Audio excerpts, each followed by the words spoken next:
పిఠాపురంలో local non local చర్చ మొదలైంది. టీడీపీ జనసేన మధ్య మరోసారి వర్గ విభేదాలు బయటపడ్డాయి.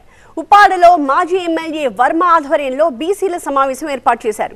తమకు ఎలాంటి సమాచారమూ ఇవ్వలేదు అంటూ జనసేన నేతలు నిరసన వ్యక్తం చేశారు. టీడీపీ జనసేన ఉమ్మడిగా కార్యక్రమాలు చేయాలని జనసేన నేతలు డిమాండ్ చేస్తున్నారు. పిఠాపురంలో బీసీలు కాపులతో సమానంగా ఉన్నప్పుడు లోకల్ అభ్యర్థి వర్మని గెలిపించాలని మాజీ మంత్రి టీడీపీ నేత అయ్యన్న పాత్రుడు పిలుపునిచ్చారు.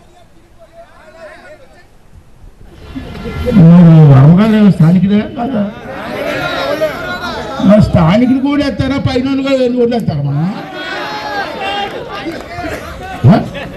అదే కలుపుకూడదు, ఎప్పుడు శివుడు కూడా ఎత్తావా బాబు, ఎక్కడున్నా బాబు అని బస్సు ఎక్కి వెళ్ళి కార్లు వెళ్ళి కలుపు కొడతారా? కలుపుకూడదు, పలకరిస్తారా? ఎలాగ ఆలోచిస్తాం మనం? ఇడితే పలికవాడిని పక్కన నీ స్థానికున్నే. సంతానలేమి సమస్యతో బాధపడుతున్నారా? చింతించకండి. సుమారు 90,000 జంటలకు ఆనందం నింపింది ఓఎస్ఎస్ ఫర్టిలిటీ. ఈ రోజే 7825893600 కి కాల్ చేయండి. సంతానోత్పత్తి చికిత్సపై భారీ డిస్కౌంట్లు పొందండి. గుడ్ న్యూస్ చెప్పండి. మీ ఇంటి పక్క ఎలాగుంటది, ఎక్కడో ఉన్నవాడికి ఎలాగుంటది? ఆఖరికి ఈ మాట చెప్తాను వచ్చాను నేను. మంచివాడు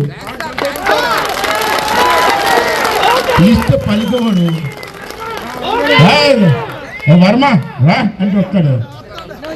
వర్మ గారు ఉండవసరం మరి ఏమే ఇంకా ఆలోచిస్తారు మీరు? కొట్టని తిరిగి కొట్టనే.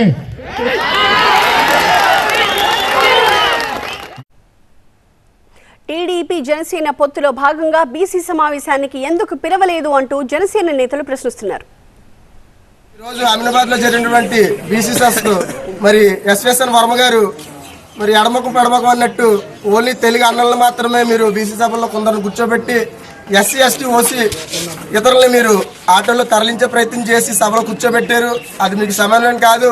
స్థానికంగా ఉన్నటువంటి నాయకులను అలాగే జిల్లా ఇన్ఛార్జ్ను కూడా మీరు కలుపుకొని వెళ్తే కనుక ఆ సభలో బీసీ సోదరులైనటువంటి మేమంతా కూడా జనసేన తరపుని వందలాదిగా వచ్చి కూర్చున్నాను. ఎందుకంటే మీరు ఇలా చేయడం వల్ల వైసీపీ వాళ్ళకి లోపుగా ఉంటుంది. దయచేసి ఇటువంటి కార్యక్రమాలు పనులు మీరు చేయకండి.